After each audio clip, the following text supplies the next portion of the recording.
Where would we be without the various products delivered by the men and women in the trucking industry? Healthy Conversations in Trucking podcast is a platform for professional long-haul truck drivers to share their journeys over the road, educating listeners about the trucking industry and lifestyle. Now, let's dive into the conversation on this brand new episode. Greetings, everyone, and thank you for joining me for this episode of Healthy Conversations in Trucking. I'm your host, Dr. Charlotte Huntley, and I'm joined by my husband and co-host, Jonathan Huntley. Hi, Jonathan. Hey, Doc. What's going on? I'm excited because I had a conversation with BJ recently, and I know he's a friend of yours, and I'm going to connect that conversation in this episode, which I think would be phenomenal. But I thought it'd be a lot of fun to have you introduce him or tell us a little bit about your relationship with BJ. Yeah, BJ is a true car hauler in all the aspects and regards of hauling cars. He's a true professional. We've been working together on and off for 6 years, and during that time, we've become really good friends, and we conversate an awful lot, just about on a daily basis. But, if I ever needed a question answered about hauling cars or where to put a certain car in a certain area, I could always rely on BJ. And he always came through for me. And, there's not much more you can say about BJ, but he's a good friend and a real good professional auto hauler. Yeah, I really enjoyed chatting with him. Now, I don't think I've met him face to face. I haven't met him in person, right? No, not BJ. He lives in Manheim, Pennsylvania, so it's hard for him to get to South Carolina. Okay, but I've heard about him and a lot, and I did get to speak with him over the phone because he was dealing with some health challenges, and I remember talking with him and kind of giving him some kind of guidance and help with specific challenge a little while back. So during the conversation that we recorded for this episode, he referenced that a little bit, and it sounds like it really helped him a lot. So I love action takers, and he definitely took a lot of, what we talked about a little while back and put it into action. So he does seem like a really good guy. Yeah, hands down. Yeah. Well, I'm excited to connect the conversation. So on that note, let's connect my conversation with BJ right now. Well, I'm excited to introduce everyone to our next guest on this episode. So, hi, BJ. Welcome to the podcast. Hello. Nice to talk to you. Yeah, it's good to have you on here. Looking forward to our conversation here. I'm going to dive in. Let's do the first one. How long have you been in trucking? It's been about 15 years now. Oh, wow. Right around 15, 16 years, something like that. Okay. And what brought you into this field? Why did you choose trucking? I'm a very independent person. I don't like someone looking over my shoulder, so it suits me better. I like to have that free will to do whatever I want to do and kind of make my own schedule for the most part. And what do you haul? Cars. Yep, new cars, used cars. This is interesting to me. I learned that over the radio, the car haulers are called parking lots. Oh, yeah, that's right. Mobile parking lots. The first time I heard that, I was like, what? Yep, that's our name. That's cool. So, how much time do you spend over the road? I know some people spend days at a time before they go home. Some people spend weeks at a time over the road before they return home. What is it like for you? How much time do you spend over the road before you go back home? I'm usually, out 5 to 6 days, mostly 5 days and then home for 2. It used to be I was out, I could be gone for 2 to 3 weeks at a time. If I was running, different terminals out of state. But now, since I've been with this company, I'm home every weekend and just go out 5 days a week, and that's the extent. It's a really nice now, routine. with the kids and everything else, they kind of, as they got older, they needed me home more. Yeah. Yeah, it's really nice to be able to have a routine like that. To be able to, I know it's not etched in stone, but it's still to have a little bit of flexibility to be able to get home, especially with kids and a family. Yeah, you got to be able to plan. You know, it's nice to be able to plan things. I'm on a dedicated route now for the most part, so I know when I'm going to be home. I can kind of give a good time of this is when I'm going to be home, and then I can schedule out the weekend. You know, doctor's appointments, etc. That can be challenging at times. Yeah, I know that from experience on my end, just with with my husband being every time he's trying to schedule, it's so you have to wait till the last minute and try to hope it fits in, or you're juggling everything around to be home at a specific time. I know that can be a bit of a that's a pain, because everybody wants you. The doctors all want you to schedule. Mm-hmm. The dentist wants you to schedule, and they want you to schedule out 3 weeks in advance. Like, it's hard to do that because you don't know where you're going to be at that time 3 weeks from the time they want you to schedule. Yeah. It's challenging. Now, do you like hauling cars specifically? Yes, I wouldn't do anything else. Yeah. Do you? What do you like so much about it? But the freedom, and I enjoy seeing the different cars. I just always been about cars. I love cars. Mm-hmm. So it's fun for me. Yeah. And like I said, that freedom that I get out of it. Of course it has its downside, but yeah, the freedom I really enjoy. Yeah. So what about in terms of, I would imagine with cars, you're all over the place, but do you travel all over the country, or are you only in certain regions or states? Where do you travel? Now I travel the East Coast. So from Florida to New Jersey, New York, that whole East Coast. I used to run out west. But I don't do that no more. I stay strictly East Coast. It gets me home. And that's why I do it. Okay. Yeah. And with new cars, then you're where are you picking them up from? We pick up out of Greer, South Carolina, that BMW, Brunswick, Georgia, and Jacksonville, Florida. And then we have our used stuff that comes out of, Pennsylvania, New York, New Jersey, which, goes back down south. Mm-hmm. That's our big thing. But BMW is our main account. I guess you could say bread and butter. So this is something I've been learning. So and I guess, again, never thought about it much before, but with cars that are either the new ones either picked up from a factory where they're just been built, or they're either picking up from the ports where they're shipped from other countries where they're built somewhere else and shipped here. So you're picking them up from like one of those places and then taking them to some dealership or central location where they're going to be then transported to a dealership. Did I get that right? Yeah. Okay. Yeah.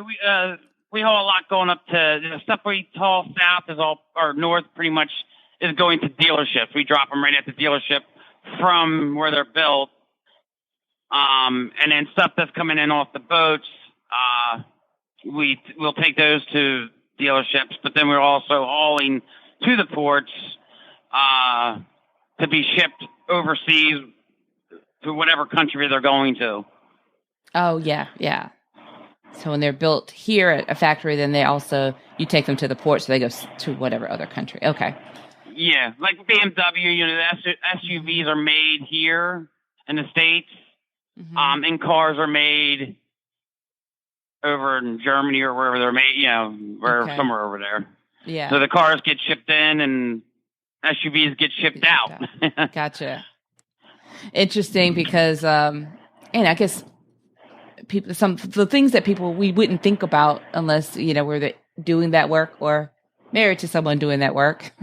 I want to know, is there a favorite you're pretty much just in the East Coast now, but you have been out West and so forth. Do you have a favorite part of the country that you like to travel in? Not necessarily. If I like going anywhere, it's Tennessee. Really? I enjoy that. I enjoy that area out there. Just a lot more easier going to me. You know, you get out here on the East Coast, you have a lot more cities, and with cities come traffic, and that makes it not as fun. Right. And that's why I really like the Tennessee area. Every time I've ever been out there, you just don't seem like you hit the traffic like you do anywhere else. Yeah. And I just like the country out there. I just like the views out there. If I live in Pennsylvania, but if I was to move anywhere, I think I would move to Tennessee. I'm a fan of Tennessee. I love the mountains. It is pretty country out there. So. Yeah, absolutely. So here's the good and bad question. I want to know first, what do you like most about what you do? And I know you touched on you're independent and kind of, being able to be free, but is that it, or is there something else that you would say you like most? I guess, like I said, the freedom, you have the ability to kind of schedule your own days out, weeks. Say you went off for a week because something came up and you want to do it. You're able to book enough loads a week before to make it so you can take off that next week and not lose no revenue. Yeah, I think that's what I like about it. It's nice that way. I don't like being at the same place every day. Like, to be in an office, for me, I couldn't do it. Going to the same job site every day, no. That's not fun for me. Yeah, I get it. Now, what about you? What do you like least? What do you like least about what you do, or about trucking in general? Being away from the family. Yeah, that's the biggest. That's the biggest thing. I guess that, and you don't feel like you have a normal life as far as coming home at the end of the day, taking a shower in your own house. That's not fun. After a while, getting showers in truck stops and stuff like that, or living out of the truck stop it can be tough on a person. And it's lonely. You get lonely out on the road. When it's just you have just yourself. And sometimes that's good, and other times it's not. If you got something going on home that, is upsetting, the last place where you want to be is on the road by yourself. Right. Definitely understand that, especially when you can feel a little disconnected from your family. Like you said, when something's going on and you feel a little helpless, like you can't get to them, can't get to where you need to be. No, I have my wife pretty much trained. If it can wait till I get home, if it's bad news, wait till I get home. Don't tell me on the road. Tell me what I need to know. If it's something that can wait. If it's going to be upsetting to me. Well, it's interesting. That's what you have to kind of figure out, what works for you and whoever's supporting you back home, and how you figure out that communication. So, good point. Yeah. Now I want to transition a little bit and talk about health. And I know you and I have talked about this a little bit, before this recording. So I know that this is going to be, you've got some good stuff to share in here. So I want to know, what is your biggest health related challenge, over the road as a truck driver? Well, some of that. I guess, it's hard to eat healthy. It's hard to find good food. But exercise, that's like, you don't have that luxury. It's not like, I'm going to go to the gym today, or, have a routine of going to the gym. You sit in a truck for 11 hours a day driving, and you're sitting the whole time. And what do we like to do when we sit? We like to snack. And we like to snack on stuff that we shouldn't be snacking on. Yeah. until it catches up with us, and then all of a sudden it's like, uh-oh, now I got a problem. Yeah. Kind of what happened with me, When I was working on my doctorate, this was my research topic, the work environment of the truck drivers and and how it affects their health. Specifically like the weight related type of health issues. And one of the things that I guess was really eye opening to me during those years that I really focused in and was diving into it is, like you said, you used a very interesting word or phrase. You said, the luxury of exercising. And I get it, because you don't have the choices. Sometimes, even if you, at the end of the day, you really want to get out and walk, if you're at a truck stop, you can't always safely walk around that parking lot.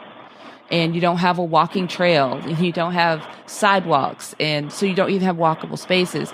There aren't, the workout facilities. Some places, and traveling with my husband back in the years ago during the time I was doing this research, some places had, some limited facilities, but it wasn't readily available. So even when you want to exercise, you feel motivated to, it's difficult. So depending on the type of cab you have, some people could have, equipment, like they could stand up and do things, but I know from personal experience, a car hauler, you cannot stand up, and no. So there's just like, you're very limited. Like you said, it's a luxury. We call these trucks the coffin sleeper, because that's about the size of them. Mm-hmm. Yeah. They're not big, and you can't stand up, and you have enough room to lay down, and that's about all you have. Even with, eating healthy, like you're very limited to, I almost want to use air quotes, healthy food options. Because what is labeled as healthy may or may not be really healthy for you. So you're very limited on the road. So that, kind of amplifies the other problem. I've been starting to read labels and stuff like that, and you think going to get a salad that's in those little freezer things, mm-hmm. or the deli thing, you would think those would be good for you. Yeah, and they probably are better, but if you look, they do have preservatives in them. Mm-hmm. The hard-boiled eggs, they all have it. Yeah, it's hard to get away from that good stuff, the good food. Right, exactly.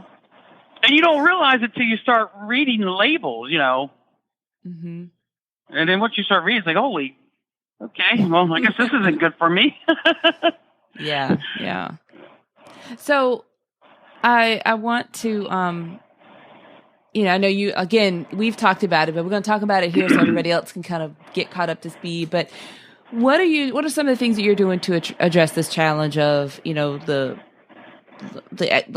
luxury of exercise, or the inability for that, or and also the eating, the challenge of healthy eating? Well, at some of our yards we can, we have shuttle vans that will take us to our vans or to our vehicles, which is nice, but I won't ride on them. I walk to all my cars. I try to make it that's my exercise for the day. Just that. Sometimes I'll run to them. It just depends, but I'll try to do that to help out.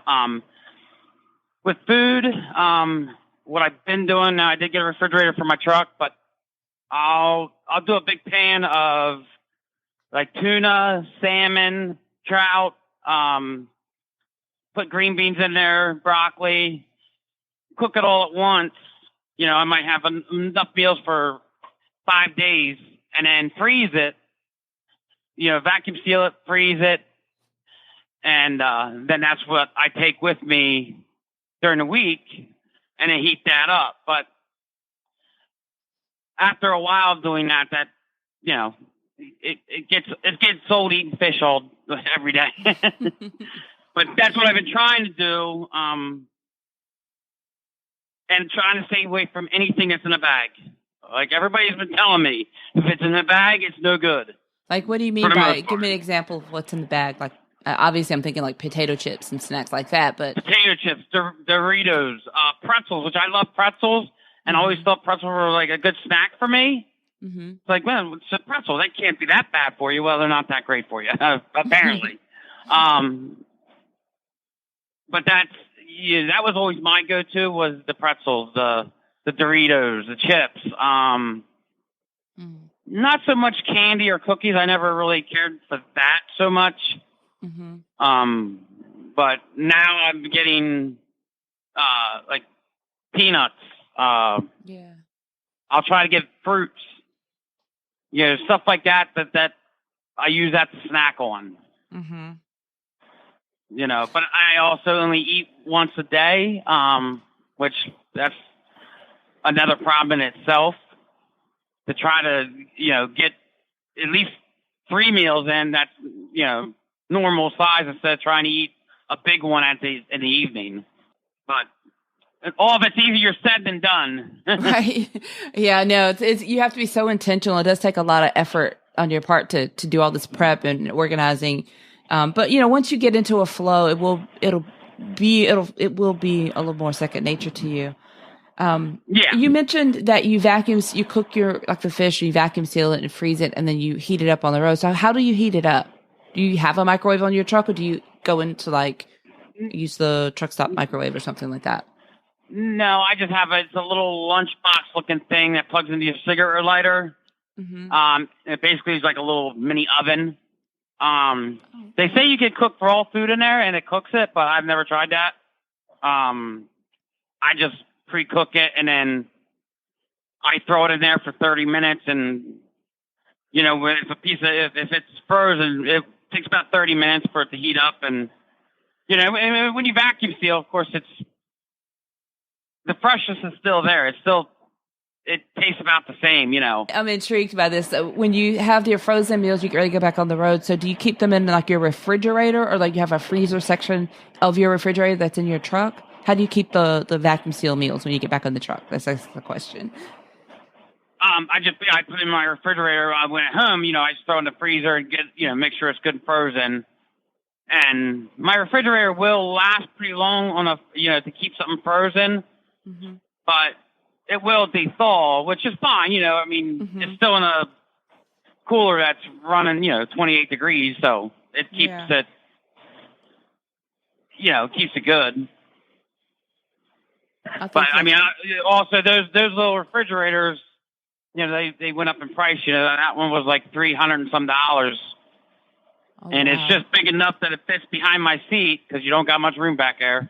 Yep. But it works, opposed to having a cooler with ice. And when you try to do that, that's a nightmare because you constantly have to add ice. And this was the way to go. It was, and there's a lot of them out there that just are junk, that they don't last long. This one has done good for me. Yeah. I got this shortly after you and I talked there a month or two ago, whatever it was. Yeah. I like your, I like what you're doing. I really like the whole, cooking the meals, vacuum sealing, and then having that's a great idea because it doesn't take up a whole lot of space in your refrigerator. And then I've got to check out that heater, that lunchbox style thing that you're talking about. That's nice too. Yeah. Yeah, they have a crock pot one too. At the truck stops they offer that. But they work. Yeah, that's great. So I'm gonna ask you one more question, and we're gonna wrap up. But if for anyone who's listening, specifically other drivers, what tip or bit of advice would you have for other drivers who may be facing similar challenges, or someone who's thinking about trucking and considering over the road trucking in particular? Do you have any little tidbit that you could share with them? Don't eat out of a bag. Don't eat fast food. If you're just getting into it, set yourself up now to prepare yourself to eat good while you're in the truck. Because once you let it go, it's a battle to get your health back. And reality is, we keep the world going on. If we're not healthy, we're sick. The whole food chain, supply chain comes to a stop. And we're seeing that a lot now just the supply chain and what that's doing to our everyday lives at home. Yep. Whether it's going to get food at the grocery store or toilet paper or whatever, Yeah. When that supply chain breaks and the driver is part of that supply chain, when it breaks, it's a big problem. But yeah, eat healthy. Don't get yourself into bad habits. And if you have a bad habit, fight it. Talk to whoever you got to talk to, the dietitian or whatever you call them. See what they offer, what they can offer, what they can tell you to do. Yeah. Like you did for me. Yeah, this is great. Great tip, and I like that. I think it's nice when the new drivers or your peers are going to hear and receive it so much better when sharing it with each other. So every time I do an interview for the podcast, I'm going to be asking these questions because I think this is the best way to help each other is to just kind of share your stories, and you're going to be so well received. So bad habits are hard to break. So if you don't get yourself in that bad habit, you don't have to worry about breaking it. Like smoking, that's an issue of mine. It's a bad habit, and I'm fighting to knock it off. But if I would have never started that habit, I wouldn't be dealing with it now. But well, you gave some good advice for new drivers to be able to incorporate and start new when they get. Or for people that, even anyone listening that can just kind of get that refrigerator, get that, kind of pick up some of those tips, start organizing, put a little thought and intention into how you want to eat, what you want to eat, incorporate any one, because you actually dropped a lot of really good tips in what you were sharing. So they can just pick up one, have a no bag rule, and that could be a good one. Yeah, no bag. That's a good rule. Yeah. Well, but BJ, if it comes in a bag, it's no good for you. Yep. BJ, thank you for taking time and being a guest on our podcast and sharing your story and your journey. I really appreciate what you do, and I wish you all the best. So thank you so much, my friend. Hey, thank you. Nice talking. Thank you for listening to the Healthy Conversations in Trucking podcast. Learn more or be a guest on a future episode by visiting healthyconversationsinTrucking.com or simply HCITpodcast.com.